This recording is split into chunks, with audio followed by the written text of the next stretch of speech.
36살 이준석 대표가 이끄는 국민의힘 새 체제가 들어선 지 이제 2주가 돼갑니다. 앞서 1년 동안 국민의힘을 이끌면서 지난 4.7 재보궐선거를 승리로 이끈 뒤 당을 떠났던 분이 있습니다. 바로 김종인 전 비상대책위원장인데요. 퇴임 2달여 만에 저희가 스튜디오에 모셨습니다. 어서 오십시오. 네, 안녕하세요. 위원장님 퇴임하신 지 2달 좀 넘은 거죠? 그렇죠. 내가 4월 8일자로 나왔으니까 2달이 좀 넘었을 거예요. 예. 저희가 세보니까 딱 78일째 되더라고요. 예. 네. 그동안 어떻게 지내셨습니까? 뭐 그냥 편안하게 잘 지내요. 종종 인터뷰는 하시던데요, 보니까? 예? 종종 언론 인터뷰는 하시던데. 아니 그러니까 뭐 언론인들 찾아와서도 물어보면은 가끔 가다가 뭐 얘기를 했는데 뭐 공식적인 인터뷰라기 못하면 만나서 그냥 얘기하던 걸 갖다가 그냥 자기네들이 마음대로 기사를 인터뷰한 것처럼 써내기 때문에 이제 그런 경우가 가끔 있는데 그래서 가급적이면 이제 언론인을 좀 안 만나야 되겠다는 생각이 들어요. 그러면 오늘은 직접 저희 스튜디오에 나오셨으니까 공식 인터뷰라고 생각하고 질문 드려도 되는 거죠? 네. 이준석 대표 체제 어떻게 생각하십니까? 내가 보기에는 뭐 이준석 대표 체제가 앞으로 이 당의 변화를 얼마만큼 이끌어갈 수 있을 것이냐 하는 이제 그거는 이제 두고 봐야 알 일인데 현재까지는 아마 일반 국민에게 주는 인상은 상당히 좋은 것 같아요. 네. 사실은 이 국민의힘이 작년 1년 동안은 뭐 변화하려고 많이 애를 썼지만 당 내부에 그렇게 뭐가 획기적으로 변했다는 그런 인상을 주지를 못했어요. 그래서 지난 서울시장 보궐선거를 뭐 승리로 이끌고 나서 이제 내년 대선을 향해서 이 당이 국민으로부터 보다 전폭적인 지지를 받으려면은 당의 얼굴이 새로워지는 것이 가장 효과적이라고 그렇게 얘기를 했는데 거기에 부응하게 이 당원이나 일반 국민들이 이준석 대표를 갖다가 대표로 선출을 해줌으로 인해 가지고 당의 이미지에는 상당한 긍정적 효과를 주었다고는 생각을 해요. 예. 네. 혹시 이준석 대표가 위원장님께 조언도 많이 구하고 그럽니까? 뭐 괜히 뭐 그런 얘기가 들리지만은 별로 내가 조언해 줄 것도 없고 본인 스스로도 자기 나름대로 대표를 출마를 하면서 내가 대표가 되면은 당을 어떻게 운영해갔다고 보는 보관을 가지고 있기 때문에 뭐 별로 내가 뭐 그 사람에게 뭐 해줄 말도 별도 없고 이제 자기 책임만해서 당을 끌고 가는 거라고 이렇게 생각을 하고 있어요. 그래도 원래 두 분이 친분이 좀 두텁지 않으셨습니까? 네? 친하지 않으셨어요? 네. 친하셨죠? 이준석 대표와 친분이 있지 않았나는 질문을 드렸는데. 나하고 네. 뭐 알기로는 내가 지금 한 2012년 당시 박근혜 비대위 체제 때 그 비대위원으로도 왔기 때문에 그때서부터 이제 인연을 갖고 지금 한 거의 10년 가까이 되어가는 차지예요. 예. 네, 제가 이 질문을 드린 게 이렇게 두 분이 친분이 있기 때문에 앞으로 대선 국면이 더 치열하게 전개될 거지 않습니까? 그래서 국민의힘의 선대위원장직을 지금 위원장님께서 맡는 걸 아니냐 이런 얘기가 좀 나오고 있더라고요. 왜 그런 소리가 나왔는지 모르겠지만 기본적으로 이제 앞으로 대선 후보가 확정이 되고 하면은 대선 후보 스스로가 선대위원장을 어떻게 선정해야 할 건가를 생각하게 될 거예요. 그러면 그때 가서 당이 얼마만큼 거기에 같이 협조를 할지 모르겠는데 내가 보기에 내가 무슨 지금 일단 한번 있던 곳에서 다시는 들어가거나 그럴 일은 절대로 없을 거예요. 네. 국민의힘 들어가서 선대위원장 할 일은 현재까지는 없다란 말씀이신 거죠? 현재 시점에서. 내 스스로가 내가 그렇게 과거에도 뭐 이런저런 역할을 내가 많이 해봤지만 내가 무슨 또다시 그런 선대위원장을 해가지고 어느 개인에게 아주 구체적으로 인볼브하는 그런 상황은 나는 오지 않으리라고 생각을 해요. 그런데 또 야권 대선 주자가 국민의힘의 대선 주자가 누가 될지에 따라서 좀 다르지 않겠습니까? 지금 뭐 국민의 힘 내부에 있어서의 대권 주자라고 지금 현재까지 알려진 사람들이 몇 사람 있어요. 네. 뭐 최근에 와서 하태경 씨 같은 사람도 하태경 의원이 대권 출마 선언을 했고 그 전에 이제 뭐서부터 얘기하던 유승민 전 의원이나 지금 원희룡 제주도 지사 같은 분도 계시고, 그다음에 뭐 오늘 보니까 무슨 홍준표 의원이 복당을 했기 때문에 뭐 당연히 그 사람도 당내 대권 주자로다가 이제 앞으로 활동을 할 텐데, 이제 그런 저희 대권 주자들 가지고 당이 당 나름대로 다음에 대통령 후보를 당에서 선출해 낸다는 그런 각오를 가지고서 뭐 당의 변화를 열심히 추구를 하면은 결론적으로 뭐 그 중에서 누가 후보가 될지도 모르죠. 예. 네, 말씀을 좀 돌리시는 거죠? 그러니까 선대위원장직 여부에 대해서는 아직까지는 그 나갈 일 없다, 맡을 일 없다라는 정도로까지 좀 정리를 하면 되겠습니까? 아니 내가 지금 뭐 사실은 나는 이 국민의힘의 내 역할이라고 하는 게 작년도 4.15 저희 총선에서 국민의힘이 너무나 많이 그 패를 했기 때문에, 그래서 이 정당이 과연 내년에 실시되는 대통령 선거에서 제1야당으로서 역할을 제대로 할 수 있을 것인가 하는 데한 상당한 염려가 되고, 그래서 내가 좀 그걸 가서 좀 도와주긴 좀 하는 것이 좋겠다 해가지고서 작년에 이제 6월 1일서부터 들어가서 당명도 바꾸고 정강정책도 바꾸고 여간에 당이 변화하는 과정을 통해 가지고서 사람들이 상당히 좀 믿지 않았던 서울시장 보궐선거를 아주 완성을 거두는 그런 결과를 가졌기 때문에 예. 이제 당 나름대로의 내년도 대선을 치를 수 있는 기초적인 조건은 갖춰졌다고 생각을 해요. 그러니까 지금 이제 이준석 대표 체제에서 당을 보다 더 발전시키고 국민들이 더 많은 관심을 갖게 될 것 같으면 당 나름대로의 대통령 후보를 만들 수도 있다고 생각을 해요. 알겠습니다. 위원장님, 지금부터 윤석열 전 총장 관련해서 얘기를 좀 해보겠습니다. 오는 29일에 대선 출마를 선언하는데 별의 순간 잡은 걸까요? 아니면 글쎄요, 어떻게 내가 보세요? 저 사실은 지난 2월 달에 어느 방송국하고 인터뷰를 하면서 당시에 검찰총장하고 저희 법무장관 사이에 계속적인 갈등 구조가 생기는 과정 속에서 갑작스럽게 저희 당시에 윤석열 총장이 여론조사상에 굉장히 높은 지지율을 받았기 때문에 네. 일단 국민으로부터의 하나의 부름을 받지 않았나 하는 이런 생각을 해서 별의 순간을 도래를 한 것 같다, 네, 그런 얘기를 했어요. 그런데 이제 별의 순간이라는 게 순간만 도래한다고 해서 되는 게 아니라고요. 그 순간이 오면 그 다음을 어떻게 잘 관리하느냐에 달려 있는데, 그동안 제대로 잘 관리가 됐는지 안 됐는지는 내가 뭐라고 단적으로 얘기를 하지 못하겠는데, 하여튼 한 석 달 가까이 지나오는 과정 속에서 뭐 이런저런 많은 잡음을 일으키고 이제 했기 때문에 뭐 이제 29일 날 본인 스스로가 자기의 정치 이제 참여에 대한 입장을 갖다가 천명을 한다고 그러니까 이제 그 입장이 과연 어떻게 나타나느냐를 갖다 한번 볼고 같으면은 대략적인 판단을 갖다 할 수 있지 않을까 생각을 해요. 네, 위원장님께서 조금 전에 이런저런 잡음이라고 표현을 해주셨는데 그 잡음이라고 아니 하시는 그러니까 이 윤석열 지금 전 총장이 뭐 국민의힘으로 입당을 하느냐, 그렇지 않으면 뭐 독자적으로 뭘 해보느냐 하는 이런 걸 가지고 상당히 고심을 많이 했던 것 같아요. 그러니까 이제 그 과정 속에서 뭐 이 사람 저 사람도 만나고 이렇게 하다가 보니까 본인은 직접적으로 정치 참여에 대한 구체적인 얘기를 안 하면서 그런 짓을 하니까 사람들이 왜 저 사람이 저러나 하는 이런 의구심에서 이런저런 얘기가 많이 나왔던 거라고 난 봐요. 예. 네, 위원장님한테는 도움을 구하거나 직접적으로 연락 온 적은 없었습니까?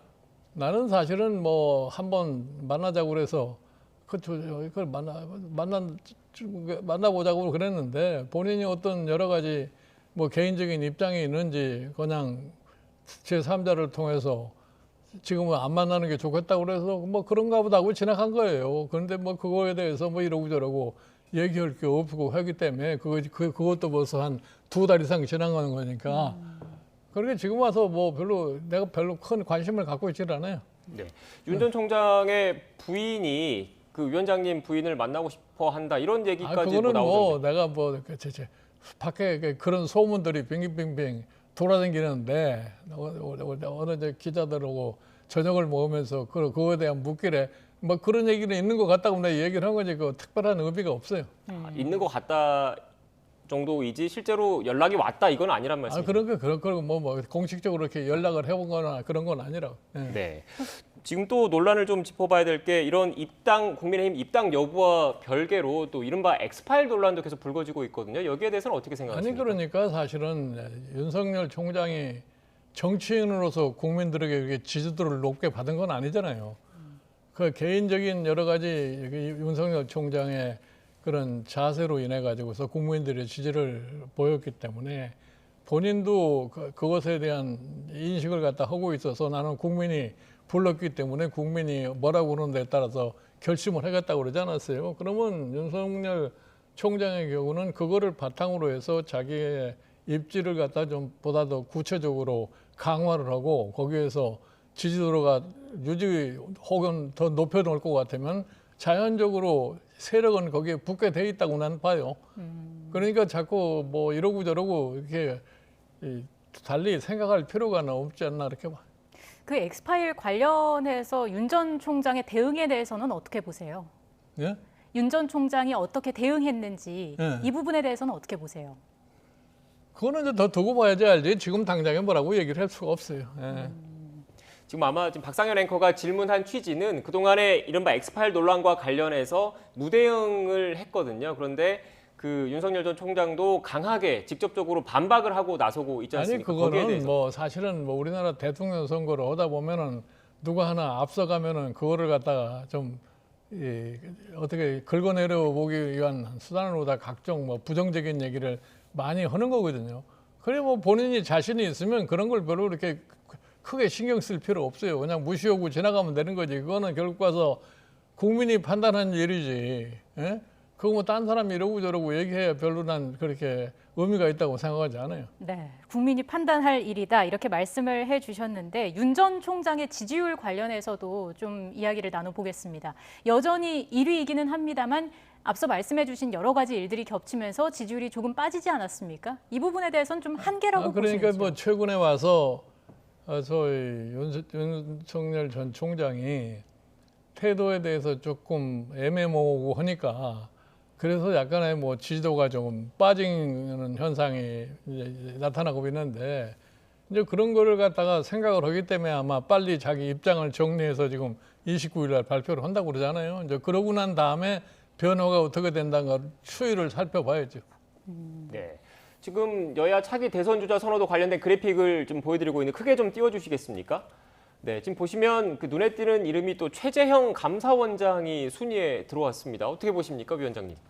글쎄요, 나는 그 언론을 통해서만 그런 얘기를 확인을 하고 있는데 실질적으로 그분이 진짜 결심을 하고서 대선 레이스에 뛰어들 건지 안 뛰어들 건지는 아직까지는 확실치 않으니까 거기에 대해서 뭐라고 말씀드리기가 어려운 것 같아요. 따로 교감이 없었습니까? 만나시거나 그런 적은 없습니까? 나는 뭐 내가 그 사람 전혀 난 면식도 없고 잘 알지도 못하고 그냥 언론상에 나타난 뭐 과거의 판사 경영력에다가 지금 감사원장 임명이 된 이후에 뭐 감사원의 감사 문제 가지고서 정보고 약간 의견 대립도 하고 있는 그런 정도만 알 수 있는 거지 그 이유는 내가 잘 알지를 못해요. 네, 잘 알지 못한다고 그러셨는데 그 얼마 전에 그 언론 인터뷰를 보면 최재형 감사원장이 대선에 나가면 개헌을 하고 2년만 대통령 하겠다 이런 언급도 있었는데 그거는 저 이미 언론에 그런 슬쩍 비춰진 예가 있어요. 그래서 내가 그거를 언론에 나오는 거를 갖다가 인용을 해서 내가 얘기를 한 거지. 내가 개인적으로 뭐 그 사람을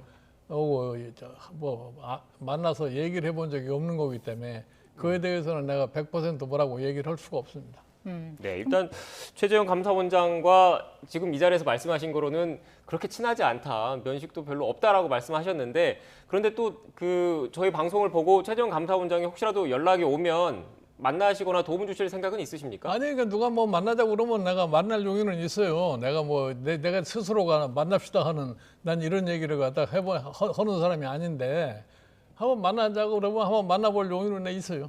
네, 그러면 최재형 감사원장이 한번 만나자, 좀 도와달라고 하면 도와주실 생각도 있는 겁니까? 도와주고 안 되는 거 내가 이제 만나서 이 사람이 어떤 생각을 하고 있는 사람이 이제 확인을 해야지 뭐 결정할 수 있는 거지. 지금서부터 미리서 잘 알지도 못하는 사람을 도와준다고 그렇게 얘기를 할 수가 없는 거죠. 네. 그럼 아직 대선 후보로서 평가하기에는 조금 이르다라는 말씀이신가요? 사실은 이게 대통령 후보가 되는 사람이 사실은 일반적으로 얘기할 적에 뭐 아무나 대통령 후보가 된다고 그러면 그 사람을 갖다가 밀어줄 수는 없어요. 예를 들어서 대통령 후보가 될 사람일 것 같으면은 지금 우리나라가 당면하고 있는 뭐 여러 가지 문제가 많을 거 아니에요. 특히 이제 이 코로나 바이러스를 겪으면서 최근에 나타나고 있는 뭐 양극화의 심화라든가 또 이 경제 구조의 급작스러운 변화 이런 등등에 대해서 어떤 생각을 가지고서 앞으로 나라를 운영해야 되겠다고 하는 그런 확실한 보관을 들어야만이 그 사람이 과연 후보감으로서 적당한 사람인지 아닌지 알 수가 있지. 그냥 피상적으로 나타난 그것만 가지고서 그 사람을 대통령 후보라고 무조건 따라갈 수는 없는 거 아니에요? 네, 국정 운영 능력 그리고 비전에 대한 평가가 먼저 있어야 된다는 말씀이셨던 것 같고 다른 그 거론되는 인물을 한번 좀 짚어보겠습니다. 김동연 전 경제부총리에 대해서는 어떻게 생각하십니까? 글쎄요. 근데 김동연 전 부총리 경우는 내가 개인적으로도 잘 알아요. 잘 알고 본인이 이제 부총리를 그만두고 난 다음에 자기 나름대로의 또 무슨 앞으로 우리나라의 국정을 어떻게 운영하면 좋겠느냐 하는 생각도 많이 했던 것 같아요. 그러나 그분도 여태까지 그냥 내면적으로만 지금 그런 소식이 들릴 뿐이지 본인 스스로가 결단을 해가지고 내가 정치에 뛰어들겠다 하는 이런 구체적인 소위 표시를 안 했기 때문에 거기에 대해서 뭐라고 평가를 할 수가 없어요. 네. 최재형 감사원장과 달리 김동연 전 부총리는 친분이 있다라고 인정을 해주셨는데 네. 지금 또 김동연 전 부총리가 뭐 대선과 관련해서 좀 도와달라 뭐 의사 표시를 한다면 어떠시겠습니까? 그거는 뭐 아직 도와달라고 하는 얘기 들어본 적도 없고 내가 보기에 하여튼 좀 이렇게 그런데 관심을 가지고서 그동안에 노력을 많이 했다는 사실만 알기 때문에 결심을 하고 난 다음에 조금 아까 말씀드려도 이 사람이 진짜 앞으로 대한민국을 운영하는데 어떤 확실한 보관이 있느냐 하는 것을 확인을 하고 난 다음에 해야지 내가 뭐라고 거기에 대해 말을 할 수 있지. 그전에는 내가 무조건 뭐 친분이 있으니까 도와달라고 하면 도와주겠다 하는 이런 얘기는 할 수가 없어요. 네. 제가 직설적으로 질문 하나만 더 드리겠습니다. 최재형 감사원장 그리고 김동연 전 부총리도 별의 순간을 잡을 수 있을 것이라고 생각하십니까? 그런 각자가 자기가 어떻게 처신하느냐에 따라서 잡을 수도 있고 못 잡을 수도 있고 그런 거죠. 가능성을 배제할 수는 없다. 예. 알겠습니다. 홍준표 의원이 오늘 복당을 하지 않았습니까? 네. 어떻게 보세요? 그분이 이제 좀 복당을 했으니까 그분은 과거에 대통령 출마 경험도 있고 또 한동안 당의 대표를 하면서 당도 장악하고 했기 때문에 그러한 여러 가지 것을 바탕으로 해가지고 아마 이제 내일서부터 이제 맹렬하게 대통령 후보를 확보하기 위한 아마 노력을 전개할 거라고 봐요. 그런 의미에서 이제 이 국민의힘 내부에 있어서 내년 대통령 선거를 놓고서 상당히 활발한 활동이 전개될 계기가 되지 않았나 이렇게 생각을 해요. 네. 지금 국민의힘 내부의 대권 주자에 대해서 말씀을 해주셨는데 홍준표 의원도 있고 또 유승민 전 의원도 있고 여러 그 대권 주자들이 또 그 주목을 받고 있습니다. 위원장님께서 보시기에는 어떤 후보, 어떤 인물이 가장 주시해야 된다고 보십니까? 글쎄요, 제가 단적으로 누가 뭐 유리할 거라고는 얘기를 할 수가 없는데 지금 현재로 봐서는 하여튼 내가 아까도 잠깐 말씀드리는 것처럼 대통령 후보의 경력도 있고 거기 대통령 후보에 경력이 있던 사람이 두 사람이 있어요. 유승민 전 의원하고 지금 홍준표 의원하고 뭐 그 사람들이 이제 과거에 활동했던 것을 바탕으로 해서 대통령 저희 후보 경선을 위한 노력을 가다마 제일 열심히 하지 않나 이렇게 생각해요. 거기에 이제 뭐 원희룡 지사 같은 사람도 이미 2007년에 대통령을 해보겠다고 경선에 출마했던 경력도 갖고 있고 또 최근에 뭐 새롭게 이제 하태경 씨 같은 사람도 그 이제 출마 의사를 갖다 선언을 하고 나왔기 때문에 이제 그분들 사이에 있어서의 이제 경쟁이 상당히 지금 치열하게 전개될 계기가 지금 마련되지 않았나 이렇게 생각을 해요. 네. 자, 여권 쪽으로 좀 이야기를 옮겨가 보겠습니다. 이재명 지사가 가장 대통령이 될 준비를 많이 한 사람이라고 생각한다라는 말씀을 해주셨었는데 가장 경쟁할 만한 상대라는 생각에는 여전히 변함이 없으신가요? 내가 뭐 이런 얘기하면 또 다른 사람한테 욕을 얻어먹을 것 같은데 현재까지 나타난 상황으로 볼 것 같으면은 이재명 경기지사 쪽으로 민주당의 대통령 후보가 흘러가지 않겠느냐 하는 이런 생각이 들어요. 가장 큰 이유는 여론조사 외에 뭐 다른 이유가 또 있겠습니까? 여론조사 결과 외에? 근데 지금 보면은 뭐 지금 현재 나타나고 있는 여론조사 자체에 너무나 집착할 필요는 없다고 생각해요.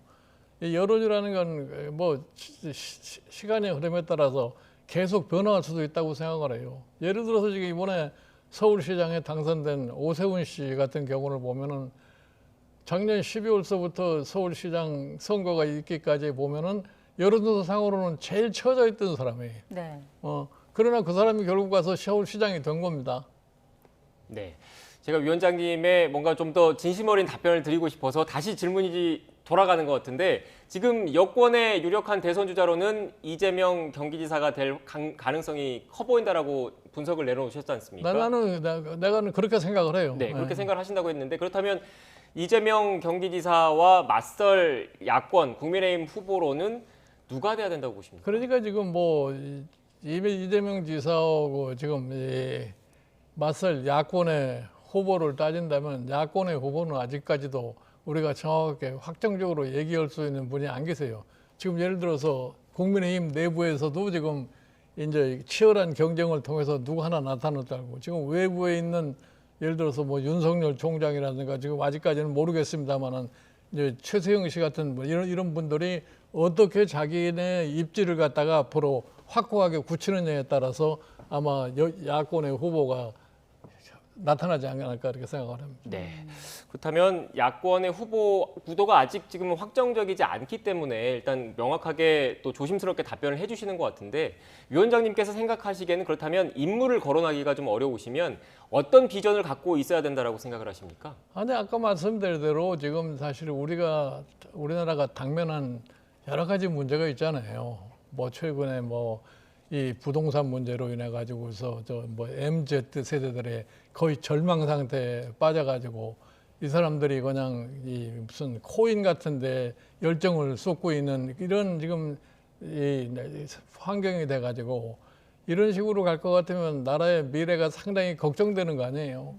이제 그런 재반 문제를 갖다가 종합적으로 해서 내가 국정을 맡게 될 것 같으면 나는 이러이러한 문제는 이렇게 할 것이다 하는 이거를 갖다가 명확하게 국민에게 제시를 할 수 있어야만이 내가 보기에 대통령으로 다음에 당선도 가능할 거라고 이렇게 생각을 하는 거예요. 네, 위원장님께서 대통령 후보로서 가져야 될 비전이 이런 게 있었으면 좋겠다라고 말씀을 해주셨는데 그렇다면 그 구도에 대해서 다시 한번 좀 질문을 드릴게요. 일단 국민의힘 후보가 확정된 이후에 제3지대 후보와 그 나중에 경선을 치르는 문제 아니면 아예 그러니까 지금 네. 국민의힘 쪽에서는 뭐 말이 좋게 모든 대통령 후보의 가능성이 있는 사람이 다 당으로 들어와서 거기서 경선을 치렀으면 좋겠다.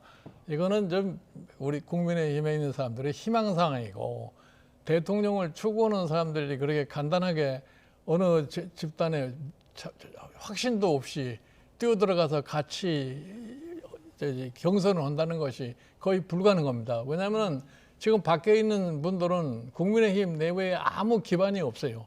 아무런 기반이 없는 사람이 당에 들어가서 경선한다 하면은 경선의 룰이 어떻게 정해질지는 아직 모르겠습니다만은 일단은 하여튼 당원이 대통령 후보를 뽑는데 뭐 예를 들어서 50% 정도의 영향력을 행사하고 이렇게 되어 있기 때문에 이 당에 오랫동안 뿌리를 가진 사람이 유리할 수밖에 없어요. 이제 그런 거 저런 거를 다 망라하고 내가 자신이 있다. 이렇지 않으면은 거기 들어갈 수가 없을 겁니다. 그러니까 앞으로 야당 후보가 단일화로 되는 과정이라는 것이 그렇게 흔히 지금 얘기하는 대로 이렇게 간단치가 않아요. 네, 그러니까 위원장님 말씀은 국민의힘은 국민의힘대로 후보를 뽑고 네. 제3지대에서는 제3지대로 후보가 나와서 나중에 막판에 가서야 야권 단일 후보 그렇게 나는 그렇게 가는 것이 정도라고 봐요. 네, 정도라고 말씀하셔서 좀 더 질문을 드리면 그 그러니까 과정에서 이제 밖에 역할을 계신 하실 분들도 겁니까? 자기 힘으로다가 자기의 능력을 갖다가 배양하는 수밖에 없는 거죠. 네.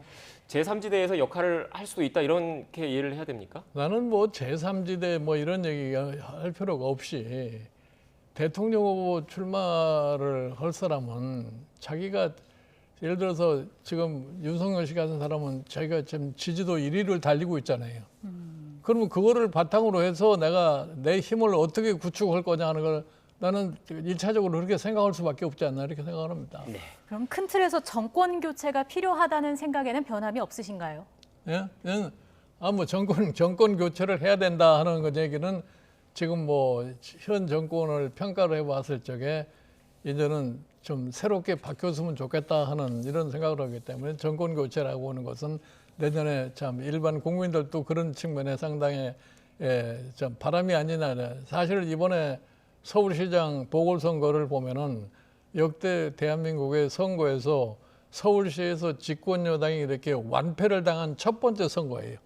이제 그런 거를 미루고 봤을 적에 역시 내년에 정권 교체의 가능성이라는 것은 굉장히 커지지 않았나 하는 이런 생각을 하는 겁니다. 네, 알겠습니다. 지금까지 김종인 전 국민의힘 비상대책위원장과 함께 전국 관련된 현안 짚어봤습니다.